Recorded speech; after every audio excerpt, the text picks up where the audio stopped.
Et ça, c'était aussi mes sages-femmes qui me le disaient, c'est-à-dire quand on se lève le matin, bah les seins sont pleins et en fait au début, les biberons sont, si on tire le lait, on voit bien, on a une grosse production de lait le matin. Et plus la journée avance, plus notre lactation baisse. Hmm. Et je trouve que c'est aussi très représentatif en fait des besoins du bébé en termes d'alimentation.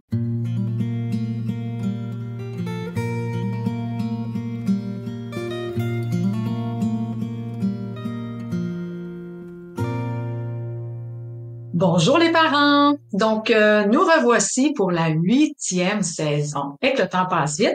Alors, pour notre balado qui s'intitule SOS Dodo, Percevoir le dodo au-delà des stratégies. avez-vous entendu? Est-ce que c'est Karel qui est avec moi? Et non, je vous la présente tout de suite. Alors, Marion, c'est une amie du dodo. Donc, originaire de Suisse, mais je la laisse se présenter un petit peu plus longuement. Oui, bonjour à tout le monde. Je m'appelle Marion Magnonnage. Je suis infirmière de base. J'ai 3 enfants. Léonie, 5 ans et demi. Charlie, bientôt 4 ans. Et mon petit dernier, mon petit Jules, qui a eu 2 ans. Mon petit Jules qui m'a offert cette chance de pouvoir apprendre sur le sommeil, me former en sommeil. Donc, j'ai plus ou moins quitté ma profession d'infirmière pour me consacrer au sommeil qui est pour moi vraiment une passion maintenant et qui donne tellement de sens à ma vie et à mes enfants. Ah, c'est bon, c'est tellement bien dit. Une amie du dodo, c'est ça. C'est quelqu'un qui choisit de faire une formation pour pouvoir offrir le même service que j'offre partout à travers le monde. Mais là, ça va être en Suisse, puis peut-être sans doute éventuellement partout à travers le monde. Et Marion est passionnée du sommeil. Puis entre autres, on va mettre son site internet puis son Instagram. Hein? Toi, tu es sur Instagram. Oui, oui. On mettra tout ça en bas du balado, comme ça, vous allez pouvoir aller visiter son site internet et son Instagram. Alors, on parle de quoi aujourd'hui? On va parler des mythes les plus tenaces en matière de dodo des bébés et des enfants. Mais avant ça, tout d'un coup, quelqu'un me connaît pas. Je vais me présenter moi aussi, Marion. On fait ça d'habitude avec Karel. Alors, je me présente, je suis Brigitte Langevin, experte en éducation au sommeil depuis 25 ans. Et c'est un plaisir renouvelé de pouvoir accompagner les familles, puis encore plus de pouvoir former des personnes, des hommes et des femmes, parce qu'on a un ami du dodo homme, j'en ai un seulement, mais sait-on jamais. Alors, de former des femmes, des hommes qui ont le goût aussi de faire une différence dans la vie des familles pour leur permettre de renouer avec l'harmonie familiale, autant la nuit que le jour en matière de dodo.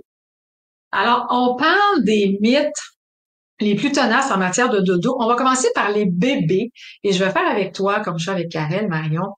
D'après toi, c'est quoi les mythes les plus tenaces dans le sommeil des bébés? Des bébés, on va dire 18 mois et moins, tiens.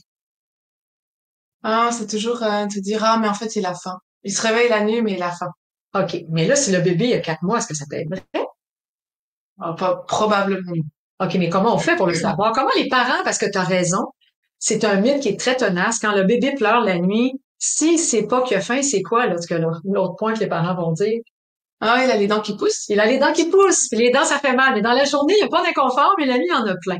C'est quoi le point repère qu'on a pour savoir est-ce que c'est la faim ou pas? Ben, c'est toujours le poids qui nous guide en premier. C'est vrai. On sait qu'à partir de 6 kilos, l'enfant a assez de ressources pour avoir un poids suffisant qui lui permette de faire une nuit complète. Qui est combien de nuits complètes? 11-12 heures d'affilée. C'est combien le poids pour chez un enfant qui fait ses nuits de base, un 5-6 heures? Ben, 5 kilos. 5 kilos. Puis là, est-ce que c'est Brigitte et Marion qui avons mis ces chiffres-là comme ça dans les airs? Pas du tout, hein? C'est deux pédiatres européennes, donc Chalamel et Thirion, qui sont des Françaises, qui ont écrit un livre qui s'intitule Mon enfant normal. Et c'est elles, avec toutes leurs recherches, qu'elles ont mis en lumière qu'à partir de 5 kilos, 12 livres en moyenne, là, si on le met en livre pour nous les Québécois, ben que l'enfant a la capacité de dormir 5, 6, 7 heures d'affilée. Puis plus il prend du poids, plus il est capable de dormir de plus longues heures, donc à 6 kilos, 14 livres, il peut faire un 11-12 heures. Alors là, on vient de nommer, OK, le mythe, un des mythes les plus tenaces, mais c'est pas le mien, OK? Parce que moi, j'en ai un en tête, là, après 25 ans, il y en a un qui revient tout le temps. Fait que là, un des mythes tenaces, c'est que bébé a faim la nuit. En as-tu d'autres chez les 18 mois et moins qui te montent à l'intérieur de toi? Ben, il dort trop. Il dort trop. Hey, celui-là, là, il me venait pas à l'idée, mais tu as tellement raison. Puis 9 fois sur 10, est-ce que les bébés dorment trop dans ta clientèle, Marion? Non. Non, hein, c'est quoi C'est le toujours la problème? problématique de base. En fait, le bébé ne dort pas assez et c'est pour ça qu'il me consulte. OK. Mais il y avait quelqu'un encore qui disait cette semaine, mon bébé dort trop, Brigitte. Mais oui. Encore quelqu'un cette semaine qui, parce que Marion assiste, est venue passer un stage avec moi, elle assiste à toutes mes consultations téléphoniques, puis effectivement, beaucoup de parents dans les 18 mois et moins, parce que au début, il y a 3 périodes de sieste qui totalisent 4 à 5 heures de dodo, puis plus le bébé vieillit au bout de 8-9 mois, les périodes de sieste diminuent, mais ça se fait tellement lentement et graduellement. Puis comme nous, on n'a pas besoin de dormir, on a l'impression que nos bébés dorment trop et que c'est pour ça que la nuit se réveille. Et pourtant, les parents expérimentent, là. Parce que quand ils dorment mieux dans la journée, qu'est-ce qu'ils nous disent généralement, les parents? Comment vont les nuits? Ah, ben, ils sont bêtes. Les nuits vont de mieux en mieux. Puis pourtant, il a dormi plus dans la journée. Alors, c'est contre-intuitif. Donc, moins l'enfant dort dans la journée, moins sa nuit est belle. Mais nous, les adultes, c'est l'inverse. Alors, on a tendance à croire, puis c'est un gros mythe, t'as tellement raison, que, euh, que plus l'enfant dort dans la journée, moins il dort bien la nuit. T'en as-tu d'autres qui te montrent? Je te challenge, Ah, ben Marion. oui, souvent les parents, ils se disent, ah, mais pour améliorer le sommeil, je vais le mettre, je vais changer son lit, en fait. Je vais le mettre dans un lit au sol. On va enlever le lit à barreaux pour le mettre au sol. Puis là, on parle d'enfants de 18 mois et moins, là, parce que c'est ça la réalité. Là, c'est sûr qu'on a les lits Montessori. Tu connais les lits Montessori un petit peu, Marion? C'est les lits au sol, presque, pratiquement au sol, ça? Au sol, c'est ça. Puis c'est ça à partir de quel âge, généralement, que le programme éducatif Montessori recommande de mettre un lit au sol? Ah, non, C'est 9 mois. 9 mois. Alors, c'est sûr qu'il y a des parents que quand ça va pas bien, et puis là, le bébé est agité parce qu'il est trop fatigué, puis là, il se cogne sur le lit à barreaux. Il y a des parents qui se disent, ben, il est pas bien dans son lit à barreaux. On va le mettre sur le matelas au sol. C'est à expérimenter, hein? Pourquoi pas? On peut l'expérimenter. Mais qu'est-ce qu'on a appris avec le temps? C'est que ça convient pas à toutes les personnalités de bébés. On a des bébés qui sont très moteurs. Parmi tes enfants, toi, lequel serait convenu un lit Montessori? Tu as 3 enfants, puis lequel c'était pas l'idéal avec du recul maintenant qu'ils sont assez âgés? Ben, Charlie, en deuxième.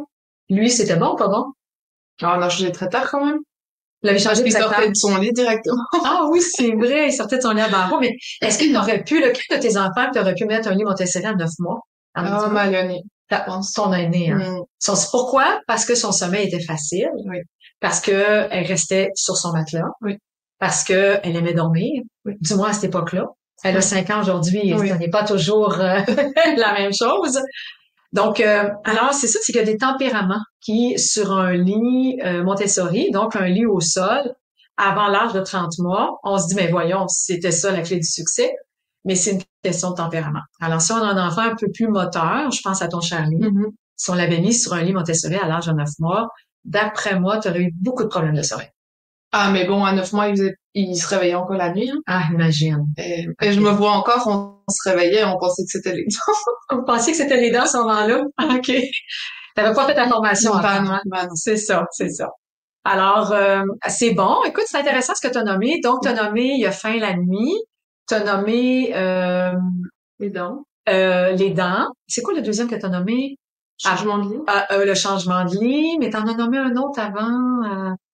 Je l'ai oublié moi aussi. Puis il y a des parents qui nous Il écoutent. dort trop. Ah, il dort trop. C'est ça, ils sont là. Il dort trop. Oui, on vient de vous entendre. C'est vrai, il dort trop. T'en as-tu un autre avant que je dise le mien? Bah, souvent, il y a des parents qui me disaient, maman, elle attend le deuxième, et du coup, l'enfant se réveille la nuit. Et en fait, bébé, il comprend que maman attend bébé, donc il se réveille. Et voilà, c'est une fausse croix. C'est une fausse croyance. C'est vrai, ça, moi, que je l'ai entendu aussi. Alors, des mamans qui sont enceintes, puis elles se disent, ben, le bébé ressent qu'il y a un nouveau bébé qui s'en vient, puis là, il est plus collu, il est plus affectueux, il a peur de perdre sa place, il a peur de se sentir rejeté. Et c'est tellement une fausse croyance parce que même nous, les mamans, on n'a aucune idée de ce qui nous attend. Ben oui, une petite idée, on sait bien c'est quoi un bébé, là, mais un enfant, là, de 2, 3, 4, 5 ans, là, il a aucune idée comment ça va bousculer sa vie. Il peut pas le savoir. Alors, c'est un mythe assez tenace, effectivement, de croire que mon enfant a des difficultés de sommeil parce que je suis enceinte. En fait, ce qui se produit souvent, c'est que parce que je suis enceinte, surtout dans le dernier trimestre, ben, c'est plus difficile pour moi de prendre mon bébé dans mes bras. C'est plus difficile de le soulever. C'est plus difficile même de dormir avec lui si je dors avec lui parce que j'ai peur qu'il donne des coups dans mon ventre. Et à ce moment-là, ben, on crée une distance et on se sent coupable. Et quand on se sent coupable, ben nos lunettes sont teintées. Et on a l'impression que notre petit coco vit l'inconfort que nous, on vit, alors que c'est nous que nos réactions sont différentes parce qu'on se sent coupable. Et lui, ben, il fait ou elle fait des associations en se disant, ben voyons, maman, elle est donc ben hot ces temps-ci. Quand je fais ceci, avant, elle faisait pas ça, maintenant, elle le fait, j'aime ça. Ben, je répète le comportement qui, parfois, est préjudiciable à un sommeil de qualité. C'est bon, Marion. C'est vraiment te sorti des points. Ouais, mais je crois bien que c'est pas le plus tenace que tu as en tête. C'est pas le plus tenace que j'ai en tête, mais tu sais, c'est parmi les plus tenaces que tu as nommé pareil. Le plus tenace que j'ai en tête, puis tu vas dire, oh oui, c'est vrai, je l'ai déjà entendu. C'est que chez les 0-18 mois, c'est que le dernier boire est le plus important. Alors, beaucoup de parents vont me dire, surtout les mamans qui allaitent, le dernier boire est tellement important parce que mon enfant digère son lait rapidement. Alors, avant d'aller dormir, on donne une tétée qui dure 60 minutes. On essaie de donner le biberon, un 180 millilitres, j'exagère, mais à peine, là, tu sais. Alors, on essaie de donner beaucoup de lait. En fait, ce qui est important, c'est la prise de poids. Alors, c'est pas la digestion. Est-ce que mon bébé prend bien son poids? S'il prend pas bien son poids, là, peu importe le lait que je donne, là, ça va pas bien. Alors, et ça peut gâcher ses nuits, même si le dernier boire est très, très volumineux. Alors, est-ce que sa prise de poids va bien? Puis, l'autre point, il m'a parti. Alors, les parents, oui, ben c'est les boire dans la journée. Est-ce que dans la journée, parce qu'il y a des parents qui me disent, dans la journée, moi, s'il dort, je le réveille pas. Puis, des fois, il y a des boires aux 4-5 heures. Ben non, les boires, c'est aux 3 heures. Tant que le bébé fait pas un bon 6 kilos, puis c'est bien passé 4 mois, ça, ben les boires sont aux 3 heures. Et vers l'âge de 4 à 6 mois, tout dépendamment là, de comment ça se déroule pour le bébé, ben il y a des repas qui vont venir se greffer. Et tout ça, c'est des calories supplémentaires. Alors, quand la prise de poids est constante, elle est bonne, le dernier boire, il n'est pas important. On appelle ça une tétée de réconfort. Notre but, c'est de remplir son réservoir affectif. On veut s'assurer qu'on l'a collé. Hein, parce que aller dormir, c'est se déconnecter de maman, papa et d'aller se connecter à soi dans un espace de zénitude. Alors, le dernier boire, moi, je vais à domicile des fois, là, puis le dernier boire est tellement long là, que le bébé régurgite, le bébé vomit, le bébé a un jet. Parce que du moment où on le plie un peu, tout le lait ressort. Donc, faut être vigilant. Le dernier boire, c'est pas le plus important. Tu sais, ce que je trouve intéressant aussi là-dedans, c'est que, et ça, c'était aussi mes sages-femmes qui me le disaient, c'est-à-dire, quand on se lève le matin, les seins sont pleins, et en fait, au début, les biberons si on tire le lait, on voit bien, on a une grosse production de lait, le matin, et plus la journée avance, plus notre lactation baisse. Et je trouve que c'est aussi très représentatif, en fait, des besoins du bébé en termes d'alimentation. Ouais. Sauf que le corps s'adapte à tout. Et le parent qui finalement donne beaucoup le soir puis beaucoup la nuit, ben ça fait que la maman a le plus de production la nuit que le jour. C'est beau, mais en même temps, c'est dommage. Mais de façon naturelle, je suis contente de l'apprendre, je savais pas. De façon naturelle, au départ. Je veux pas dire de bêtises, non? Non, mais toi, est-ce que tu as allaité? Oui, bien sûr, justement. Et je voyais clairement la nuit que mes seins étaient pleins. Et plus j'avançais dans la journée, plus c'était difficile de tirer du lait. Okay. Parce que ma lactation baissait. Parce que tu alimentais plus le jour que la nuit. Ah oui, aussi. C'est ça. Alors, ça veut dire que la nuit, ton corps faisait en sorte que ta lactation, que vraiment tes seins se remplissent. Oui. Pour que le matin, qui est déjeuner, qui est le boire le plus important, en fait, le repas le plus important, que les enfants soient alimentés suffisamment. Puis évidemment, le poids est important, là, OK? Parce que souvent, on veut allaiter, puis, tu sais, je suis pro-allaitement, puis c'est important l'allaitement. Et quand on voit que la prise de poids ne se maintient pas, validée par le pédiatre, puis on a toutes les ressources d'une marraine d'allaitement, parfois, des fois, on n'a pas le choix de venir ajouter après ça une alimentation maternisée, commerciale, comme on dit, je pense, commerciale. Alors, ça, c'était le mythe le plus tenace, mais tu as mis en lumière vraiment des mythes intéressants sur le sommeil des bébés. Alors, c'est quoi le mythe le plus tenace? Les 19 mois et plus, mettons 2, 3, 4, 5 ans, le mythe le plus tenace dans le sommeil de ces enfants-là. Je trouve que les dents, ça revient quand même tout le temps. T'as raison. Autant entre 0 et 6 mois, et même à 2 ans, les parents, ils parlent tout le temps des dents. Ouais. C'est vrai. Puis tu sais, je veux dire, c'est vrai, les molaires poussent beaucoup plus tardivement. Puis à un moment donné, les enfants vont perdre toutes leurs dents de lait qu'on appelle pour avoir des dents d'adulte passé l'âge de 6 ans. C'est drôle, là, on n'entend plus parler. Mais pourtant, il y a beaucoup de dents qui poussent. Hein? C'est ça. Puis les dents sont plus grosses, sont plus fermes, sont plus et là on n'en entend plus parler, mais pourtant c'est le même processus. Alors faut faire la différence. Puis je sais que tu la connais Marion, mais on a la poussée dentaire, puis on a la percée dentaire. Alors la poussée dentaire là, je dis aux parents, mais ça c'est jusqu'à 20 ans là, parce que nos molaires d'adultes, parce qu'on n'a pas enfants là, mais les molaires d'adultes ils sortent entre 18 et 20 ans là, ok.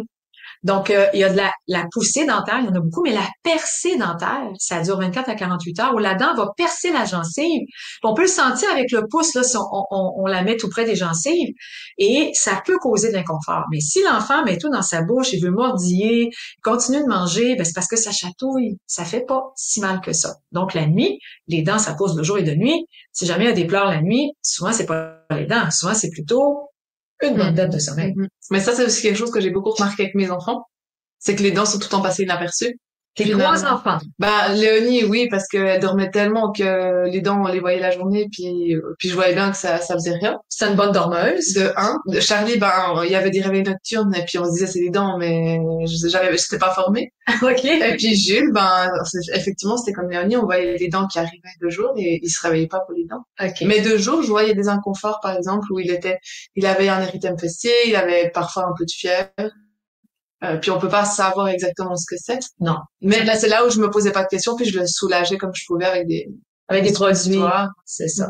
Parce qu'effectivement, quand il y a de la poussée dentaire, puis même la percée, le corps travaille tellement fort que ça crée de la chaleur, fait qu'ils font un petit peu de température, ils font un érythème fessier. Donc, c'est-à-dire que les selles sont un petit peu plus acides. Puis là, ben oui, hein, on peut en prendre soin à ce moment-là. C'est souvent pas sur les dents qu'on va mettre de quoi, c'est sur les fesses.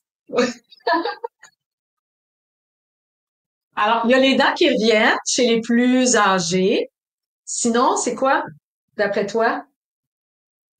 Ben, tout ce qui est lié au réveil nocturne, aux terreurs, aux cauchemars. Bon, les parents souvent croient que lors des réveils nocturnes, c'est des cauchemars. Ouais, souvent, ils sont là, ben, mon enfant fait plein de cauchemars durant la nuit, puis il fait des cauchemars à toutes les semaines, puis il fait des cauchemars toutes les nuits. Alors que quand on lit dans la littérature scientifique, puis même chez ma fille, moi, j'ai pu le voir, puis tu dois le voir chez tes enfants. De toute façon, ça prend un enfant qui parle parce que un cauchemar, c'est un rêve qui se termine mal et t'as un contenu. Tu t'en rappelles. Il te réveille tellement qu'il finit mal. Alors, si l'enfant, lors de son réveil, tu lui demandes qu'est-ce qu'il y a, il dit qu'il sait pas, ben, c'est pas un cauchemar.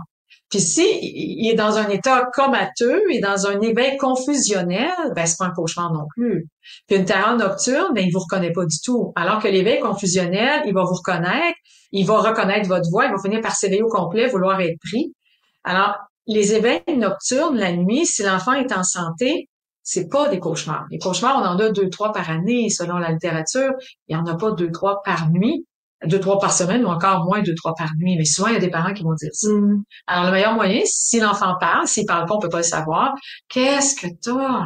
Et s'il n'y a pas de contenu, il dit, mais j'ai fait un cauchemar, un nouveau mot qu'il a appris. Tu dis, non, mais c'est quoi le contenu? C'est quoi l'histoire? Mais je le sais pas. Il n'y avait pas de cauchemar. Alors ça, c'est un point pour valider.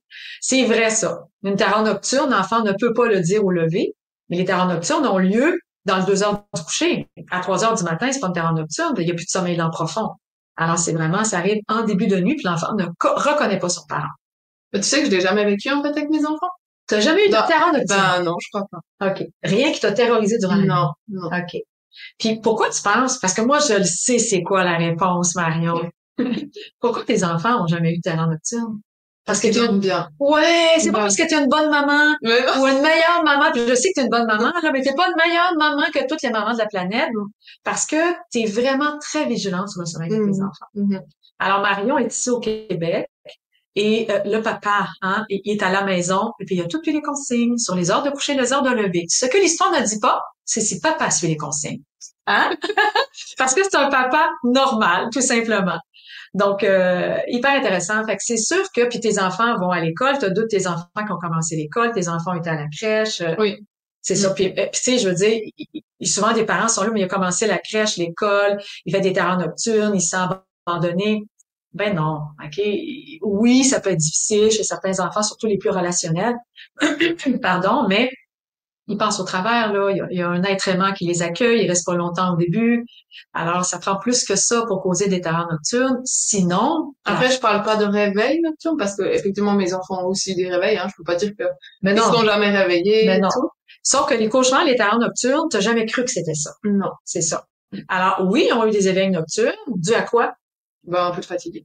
Un peu de fatigue, la dette de sommeil, parce que tu as déjà fait des associations inadaptées, toi, Oui, Mario? oui. Ben oui, hein. Ouais. Et tels qu'ils se sont endormis au biberon, j'invente, là, mais c'est quoi? Avec Jules, bien sûr, ils s'endorment aussi. Ils s'endormaient au sein, donc, à un moment donné, puis c'est correct, là. C'est juste qu'un jour, tu t'es dit, est-ce qu'il pourrait dormir autrement, c'est ça? Il y avait quel âge quand tu as dit? Ah, bah, Jules, il avait 6 mois. Il avait 6 mois. Tu as dit, ben là, Ah non, j'étais vraiment tannée, comme vous tanné. dites. C'est ça, ici au Québec, on est tanné, OK? Et je voyais bien qu'il dormait pas assez, qu'il était vraiment fatigué. Et puis moi, d'être toujours le sein, il voulait pas le lait, je n'en pouvais plus. La Lolette, qui est la saucisse au Québec, Ouais. ou une tétine en France, OK.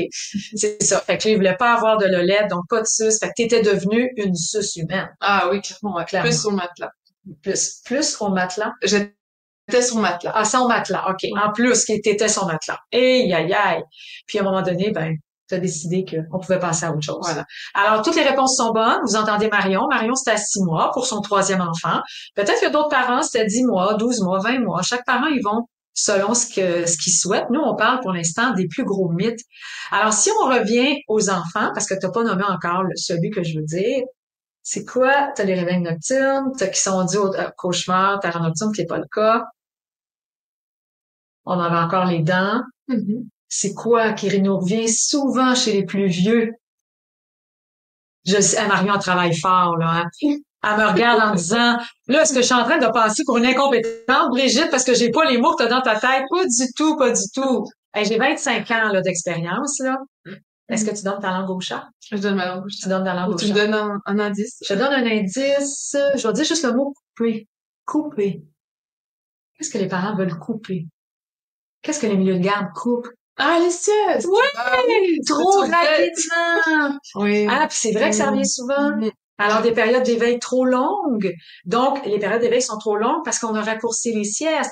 Et même, on veut les voir disparaître. On est convaincu, hein, que si on coupe la sieste de l'après-midi chez nos 2, 3, 4 ans, qu'il va mieux dormir le soir. Vous avez raison. Il va tomber évanoui de fatigue. Mais est-ce qu'on est en train de lui apprendre des bonnes habitudes de sommeil, c'est-à-dire de s'endormir dans une fatigue normale? Pas du tout. Puis quand il n'y aura plus de nécessité de sieste, mais qu'il ait 5 ans, ben, il va se mettre à se rendormir à 20h, 21h, 22h parce qu'il va avoir appris tout ce temps-là à s'endormir dans une fatigue trop grande. Et ça, c'est un des pièges. Dans le milieu de garde, on veut couper la sieste du matin pour favoriser celle de l'après-midi. Dans les familles, on veut couper celle de l'après-midi pour favoriser la nuit. Et souvent, quand je donne des formations dans les centres de la petite enfance, que je compare les deux besoins de base, donc manger et dormir, c'est comme si je disais à l'éducatrice, écoute, mon enfant mange pas bien à l'heure du repas le soir. Veux-tu lui couper son repas du midi? Est-ce qu'il va manger mieux le soir? Oui, mais il va être affamé. Il va comment on dit ça? Il va s'empiffrer. Est-ce qu'il va développer des bonnes habitudes alimentaires? Mais pas du tout. Est-ce qu'on veut ça pour nos enfants? Je pense pas. Mais oui, c'est un effort à faire. Un effort à faire parce que est-ce que nos enfants de 2, 3, 4, 5 ans, peut-être pas 5 ans, veulent aller dormir? Est-ce que tes enfants veulent faire la sieste, Marion? Oui. Alors, bon, pas tout le temps, hein. Ben non, c'est ça, hein, et sûrement que c'est ça. Aujourd'hui, ils veulent faire la sieste parce que tu mets un cadre que tu fais respecter puis tu es très, très vigilante. Mais est-ce que ils te témoignent de façon différente, autre que les mots, qu'ils n'ont pas le goût d'aller faire la sieste? Oui. Des signes de fatigue évidents. Des signes de fatigue évidents, mais est-ce qu'ils disent, ah oui, je vais aller dormir? Ah, bah oui, Charlie, des fois, oui. Oh, Léonie, oui. elle me demandait souvent, bah, Jules, il parle pas encore. Non, c'est ça. compliqué. Mais est-ce qu'ils te disent aussi qu'ils veulent pas aller dormir? Ah oui, aussi. Aussi, avec des mots très clairs, hein? Charlie et Léonie sont assez grands pour le dire. Oui. Et ça exprime un besoin ou un désir de ne pas aller dormir quand tu es fatigué. Ah, ben, un désir. Ben, c'est ça. Les désirs, on peut les entendre. Ça veut pas dire qu'on va y répondre. Ouais. Parce que si on prend vraiment soin de leurs besoins de sommeil de jour, ben, qu'est-ce qu'on gagne là-dedans? C'est des belles nuits. Les nuits sont toujours de mieux en mieux. Mais je trouve que ce qui influence aussi beaucoup, c'est la perception en tant que parent que tu as du sommeil. Moi, j'aime dormir, j'ai besoin de dormir. Et c'est d'un peu de transmettre ça à mes enfants dans le sens, ben, dormir, tu sais, ça te fait tellement du bien. Si tu veux être de bonne humeur, dormir, ça fait du bien. Puis là, bah, je vois ma grande, elle se lève le matin, elle me dit, ah, tu sais, maman, j'ai passé une bonne nuit. Je me sens bien. Ça fait tellement de différence, puis en le fait, est en train de te modéliser. Alors, c'est sûr que si nous, on parle de notre sommeil, puis il y a des adultes qui n'ont pas un bon sommeil, puis que le matin, ils sont poqués, puis que c'est pas le fun, puis qu'ils dorment pas bien, puis qui en parle, mais c'est sûr que l'enfant aussi peut penser que dormir, ben, c'est quelque chose qui va pas bien, donc, que de se vivre en étant fatigué, surtout chez les 4-5 ans, là, ils ont une plus grande conscience là de tous ces mots-là, ben ça peut être le sommeil mal perçu. Ou des fois, ben le parent qui pense que dormir, c'est comme lui il dort puis il dort pas bien, ben on transmet ça à nos enfants. Tu sais, mais il pleure, ben va donc le chercher. C'est comme nous, on est tellement mal quand on est très fatigué qu'on dort pas, on se relève. Fait qu'on dit, on pense que nos enfants, faut agir pareil. Des fois oui, mais la plupart du temps non. Fait qu'il faut des fois se questionner puis s'informer à savoir comment ça fonctionne. Parce que même si dormir, c'est un processus physiologique identique chez tous les êtres humains, ben la façon de percevoir le sommeil puis nos besoins sont tellement différents dans la petite enfance que chez l'adulte. Est-ce que tu as le goût de rajouter autre chose, Marion? Est-ce qu'on a fait pas mal le tour? Je pense que c'est pas mal. Les mythes les plus tenaces. Ouais, tout à fait. Effectivement. Fait que, hey, on se dit à la semaine prochaine parce que je pense que tu vas faire un autre balado avec moi. Ah, bah ouais, avec grand plaisir. Un gros plaisir. Alors, on se dit à la semaine prochaine. À la semaine prochaine. Au revoir. C'était Brigitte Langevin, experte en éducation au sommeil. Si tu as le goût d'en apprendre plus, je t'invite à visiter mon site à brigittelangevin.com. Puis si vraiment tu as le goût que le sommeil, ce soit pas toujours sur un coup de dé et que ça fonctionne, ben j'ai une formation Les Amis du Dodo. Clique sur le lien plus bas, tu vas en apprendre plus. C'était Karel Langevin, coach PNL. Tu peux aussi aller visiter mon site web karellangevin.com. Si ça pique ta curiosité, j'ai créé une merveilleuse formation, la PNL au service de l'enfant. Clique sur le lien juste en dessous si tu veux en savoir plus.